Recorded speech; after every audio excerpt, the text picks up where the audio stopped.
great story. Probably absolutely one of the first customers I ever started banking.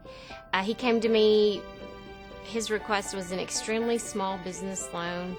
It really wasn't, anything larger than a car loan, but it has grown over the 8 years that I've been here. He has thoroughly succeeded and has become one of the best customers of the bank. He's loyal.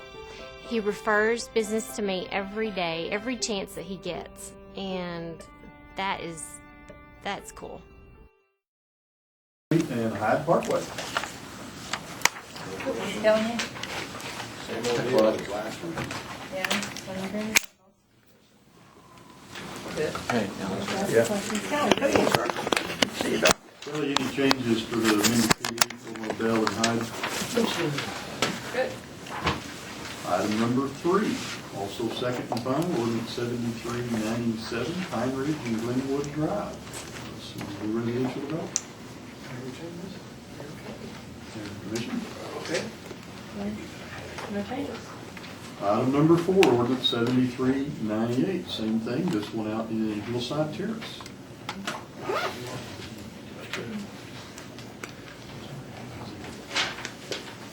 Okay, if we could, like to, we'll talk about, let me do item 5, I apologize, about to jump out of order here. Item number 5, transportation funding agreement. These are commonly called an advance funding agreement, usually executed between the city and Texas Department of Transportation.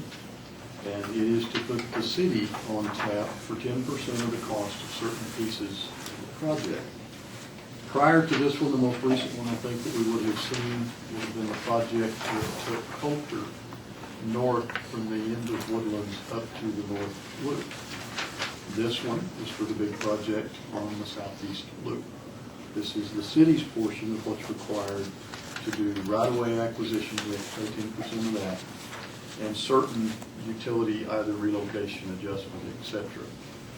Now, I need to be sure that we understand this is what gets TxDOT started. This is what we commit to as a sponsor, but there's more to come. And we're working on that part now. And that's the part rather than being the sponsor of the project, the city will step back into our role as a utility owner, and we will have a cost to begin relocating some of our utilities that are out there. I think that number could be pretty good size. We're getting great cooperation from TxDOT. They're really working it for us. But with some of the newer regulations, we can't have anything, in essence, under anything that's paved.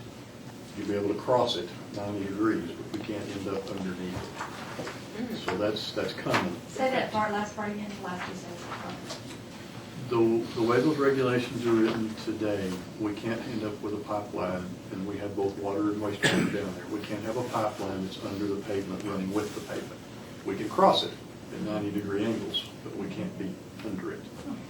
So as they start finalizing physically where the 2 access roads and then the pavement are going to sit, that's going to help cause a cost for us. The other thing that we know, because of making the up and down for the overpasses, there's going to be a place or two where our utilities are going to be too close to the surface. So we're going to have to lower them and or move them. Do you have to pump them in when you lower them for that? You could if you don't have a way to go around it. Ideally, Tim's actually the one working on it. It may be that you're better off to go ahead and come under with a new lower pipeline, leave the one above running until you get it in, and then just switch them over. But gravity, he's asking, eventually if gravity would make you have to pump it. As far as putting in a Well, you go down and up. You got to tie back into the old line. It could, but you'll try to adjust the whole thing where you don't lose. Do you always just go? Do you always go straight across? Do you ever angle it, or they don't let you angle it either? We're not supposed to angle it. I won't say that there's not any out there. Sometimes you don't know what's out there. Put the backhoe in the ground. So this is step 1. These funds are on hand and available. This lets TxDOT continue down their path of getting this project going. And then we'll follow that up as we end up finalizing the cost for the utilities, and that'll specifically be from the utilities division. Questions on that? Okay, let's do item 6 and 7, kind of a little bit together. Item 8's related, we'll speak about it specifically, but let's do 6 and 7. I'm going to hand out maps, so this is a set of 2 different maps that I think will make that easier. Jared, I didn't have enough mates for you to have worse, so sorry about that. You're fortunate Commissioner Sims is not with us today, so Okay, I'll good. take his, I'll take his place. She has this read. Yeah, This is her dad. I keep track. She has a very Oh, I don't know. sister. Doesn't matter if she Oh, I knew that would come back. moving along, Mayor, to item 6 and item 7, resolutions for the Texas Water Development Board. These are, thank you, these are applications to receive money for the planning phase or the engineering phase of 2 projects. Both of them are wastewater projects.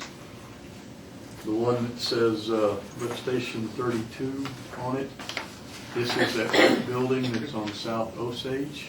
It's on your left as you're leaving town. This is where we've had a couple of issues. In fact, an emergency repair on the line that comes into that. This is the design phase of that project that will allow us to replace that lift station. It's probably the one that's the biggest issue to our system. So the application is to get the money to do that design phase. If we're successful with that, we then get preference when we go back to actually apply for the construction loan. So there's a low interest. This is Lower one. low interest loan. And they're still very favorable. They're not as favorable as they were when we did the well fields, but it's the same basic idea. So 38 is number 6, 32 is number 6. Lift station 32 is number 7, that's Number correct. 7, the cheaper of the 2. And what revenue stream will these funds be paid back from? Water and sewer rates. And I believe the decision point for the Water Development Board will occur either in July or August. So we will know then, and that will incorporate into the following budget. And as y'all know, the last 2 years, those funds have done very well. Okay, the next one. And those of you that have been on the commission for a while are very familiar with the lift station that's out in Austin Park and some of the challenges that we've had with that. This is a project that will eliminate that and make a gravity conversion. And Emmett, this ties back to the new large, or That's relatively correct. new large Yeah. lift station that's on Wolfland. At Wolfland in Georgia is where it joins. So this is kind of the tail end of that project that began back in, Before I became director, 03 maybe? probably that far back, would you know? No, you were working. And this consists of lowering the lines, so it's gravity feeding in from that part of the lift station. Tim, it's a full gravity conversion. The lift station will actually come out. That's correct. Yeah. We'll also eliminate another lift station. And I didn't mention that lift station 13 goes away. Goes away. also. Well, since I Where's haven't, 13? I'm sorry. since I haven't been on the It's in commission, Georgia. what are the problems been? Have they been neighborhood problems or have they been operation problems? It's mainly not an attractive feature to have in a city park, especially on those nice warm summer days. Take a deep breath. Okay. Church is right Your neighbors never talk about it, did you? No, actually, no.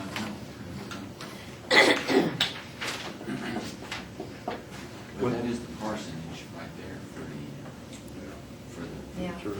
pastor. 126? there. Westminster's. When the 2 come out on this one, how many total lift stations will have been decommissioned as a result of the one new one? 5? At least 4. We have lift station, the old 7. Took the 2 out, And then Georgia and 8 Wolfland and I-40, and 5 total. Yeah. I think it's And 5. These were the ones that were over 40 feet below those intersections. Well, you had to dig, yeah. That had to be basically just backfilled with concrete when they were done. See, where was 13? Was it? It's in Georgia. It's down there. Okay, the engineer says it's 4. 4 total. And he's probably right.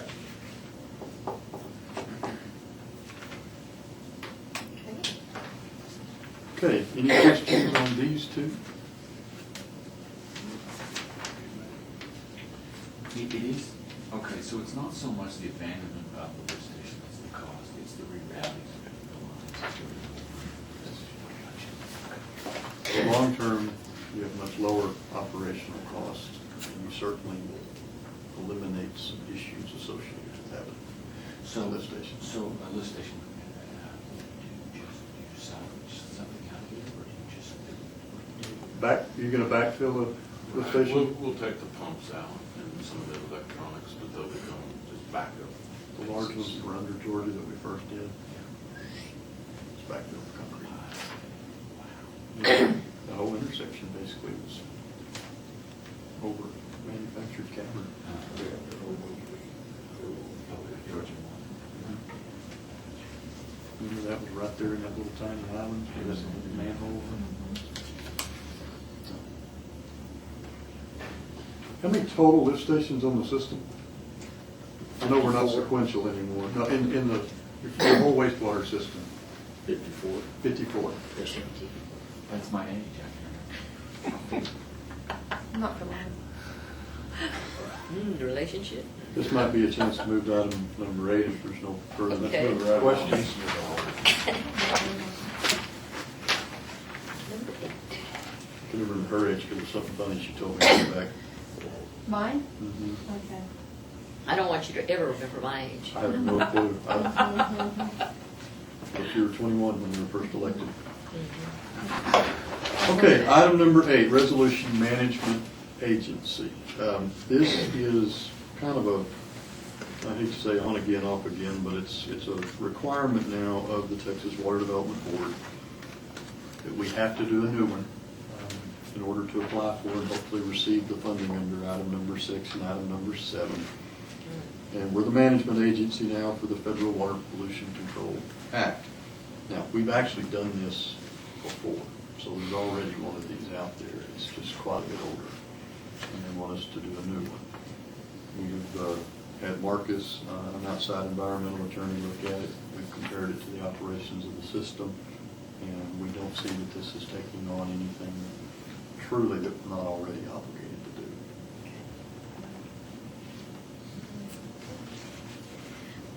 And because of the golden rule, if we don't do it, we don't get to go. You don't get to play. That's that.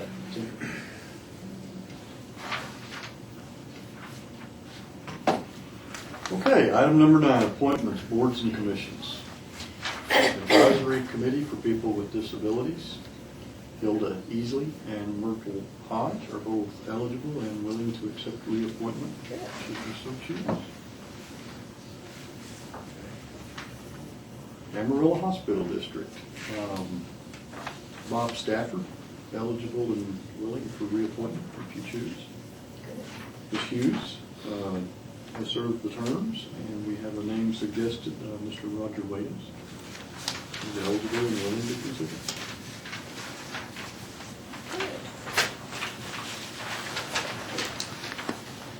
Top of the next page, your tax increment reinvestment zone number 1. Jason Herrick filled an unexpired term. Certainly eligible and willing to accept reappointment to his first full term, should you choose. Okay, sounds good. Jason, Good choice. Jason Herrick. Good choice. Your 3 city members would be Richard Brown, Scott Bentley, and Jason Herrick. So, there are 2 more coming, Amarillo College and the Amarillo Water Conservation District. They each have one, so they'll get back to us. Yeah, I think I see some, we just look at that tonight.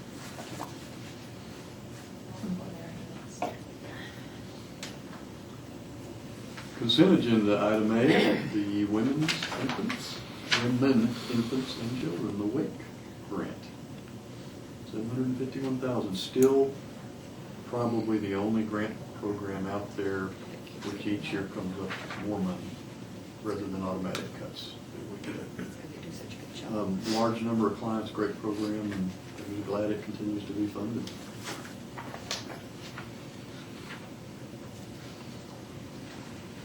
Any questions on WIC? It seems to be pretty untouchable when they're cutting things, right? I mean, so far, Has been. Well, because Potter County enjoys one of the highest rates for all kinds of stuff. enjoys. They could still stop it. Okay. Item B, change order number 7, Potter County Wellfield Collection System. This is the final closeout to that contract. See on here that we're adjusting final quantities to match what was actually done.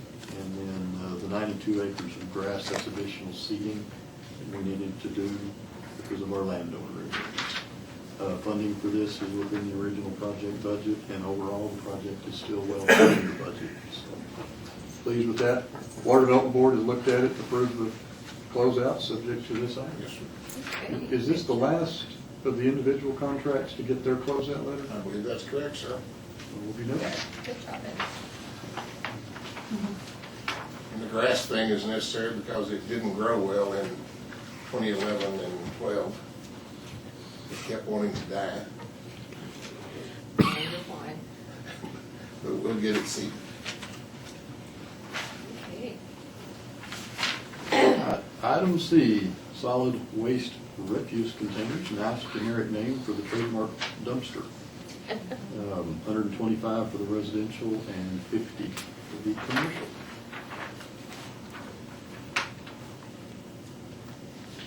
So they are $500 each.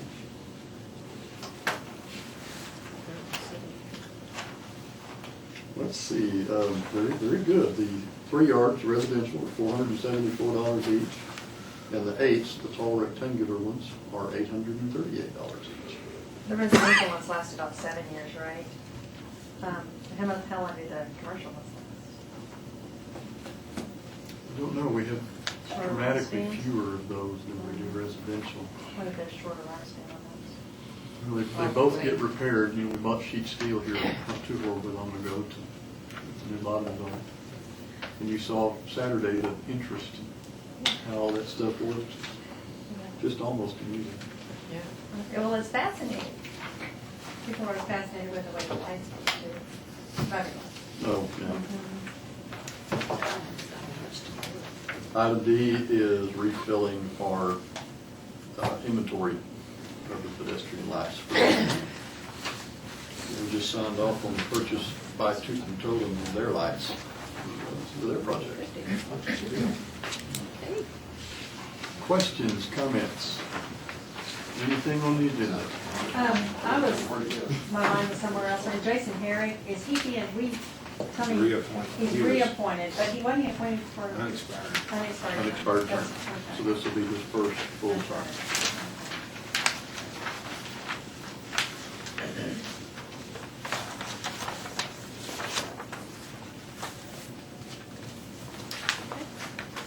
Okay, well, Mayor, with that, if we could, let's move to a closed session, work our way through that, we'll come back, have the meeting at 3, and then we'll have another item that we'll want to bring in after that.